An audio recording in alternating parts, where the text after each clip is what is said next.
नमस्कार साथियों, मैं डॉक्टर राजकमल दिवाकर आपके अपने राजनीति मंथन के चैनल पर यूजीसी नए एनटीए के द्वारा जारी किए गए एक सूचना के संदर्भ में उपस्थित हूँ। और आज ये जो यूजीसी नेट एनटीए के द्वारा अभी जो एक सूचना जारी की गई है 8 तारीख को, वो सूचना क्या है? आवेदन पत्र जो आप जमा करा रहे हैं दोस्तों, उस आवेदन पत्र जमा कराने हेतु एक एडवाइजरी जारी की गई है जिसे आपको विशेष तौर पर ध्यान रखना है। अगर इसमें आपने की चूक तो हो सकती है आपसे बहुत बड़ी गलती, जिससे आप अपनी परीक्षा से हो सकते हैं वंचित। तो क्या विशेष एडवाइजरी जारी की है? तो ध्यान रखें, राष्ट्रीय परीक्षा एजेंसी कंप्यूटर आधारित जो टेस्ट है सीबीटी मोड 87 विषयों पर होगी, ये आपको पता है। जैसे कि जो विज्ञप्ति आई थी, नोटिफिकेशन आया था, उसमें स्पष्ट किया गया था कि 87 सब्जेक्ट होंगे और जून परीक्षा आयोजित करेगी। एक बार फिर निम्नलिखित महत्वपूर्ण निर्देशों पर के बारे में सूचित किया जाता है, और वो महत्वपूर्ण निर्देश क्या रहने वाले दोस्तों? पहली बात, पंजीकरण का नियम ध्यान रखें। पंजीकरण करते समय उम्मीदवार जो है, उम्मीदवार द्वारा केवल एक ही आवेदन पत्र जमा किया जाना चाहिए। देखिए, कई सारे विद्यार्थियों का मेरे पास मैसेज भी आया था कि सर क्या हम अधिक एक से अधिक, मैंने जैसे कोई एक स्टूडेंट्स का फोन आया कि सर मैंने पीजी 2 सब्जेक्ट में किया हुआ हूँ। अगर आपने पीजी 2 सब्जेक्ट में किया हुआ है तो आप जरूरी नहीं कि 2 बार 2 फॉर्म अप्लाई कर सकते, नहीं कर सकते। पहली बात यहाँ साफ स्पष्ट किया गया है कि एक ही उम्मीदवार द्वारा एक ही विषय के लिए कई आवेदन, या एक ही उम्मीदवार द्वारा अलग अलग विषयों के लिए कई आवेदन स्वीकार नहीं किए जाएंगे।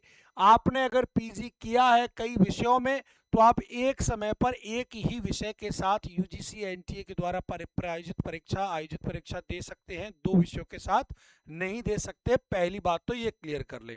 दूसरी बात, एक ही विषय के साथ 2 बार आप फॉर्म अप्लाई करते हो तो आपका फॉर्म कैंसिल होगा। अगर एक विद्यार्थी ने 2 सब्जेक्ट के साथ पीजी किया है, जैसे हिस्ट्री और पॉलिटी के साथ, तो आपने पहला जो आवेदन किया उस आवेदन को वो कैंसिल मानेंगे अगर आपने दूसरे सब्जेक्ट से आवेदन करते हो। तो दूसरे वाले पर यूजीसी क्या कर सकता है? चिंतन मनन कर सकता है। देखिए, एक से अधिक आवेदन पत्र जमा किए जाते हैं तो केवल अंतिम जमा किए गए आवेदन पर ही विचार किया जाएगा और अन्य सभी को अस्वीकार कर दिया जाएगा। तो भाइयों और बहनों, मेरे ऐसी गलती मत करना जिससे कि आपकी परीक्षा से आपको वंचित किया जाए। और किसी प्रकार से आप यूजीसी के खिलाफ कोई एक्शन नहीं ले सकते क्योंकि पहले ही नोटिफिकेशन जारी किया हुआ है।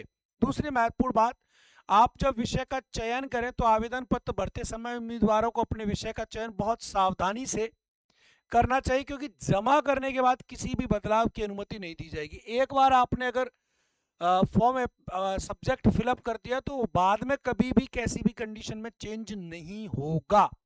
दूसरी महत्वपूर्ण बात, विवरण की सटीकता। उम्मीदवार को यह सुनिश्चित करना चाहिए कि आवेदन पत्र दर्ज किए गए सभी विवरण सटीक और पूर्ण हैं। किसी भी प्रकार से उसमें कोई त्रुटि होती है तो वो स्वयं जिम्मेदार होगा, यूजीसी जिम्मेदार नहीं होगी।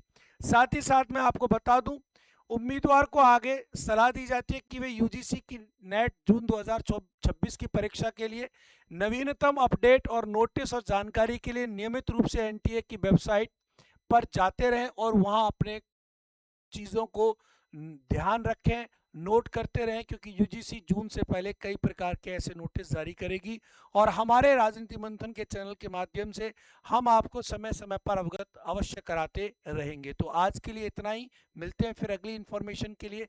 तब तक के लिए आपका बहुत बहुत धन्यवाद, आभार, नमस्कार, जय हिंद, जय भारत।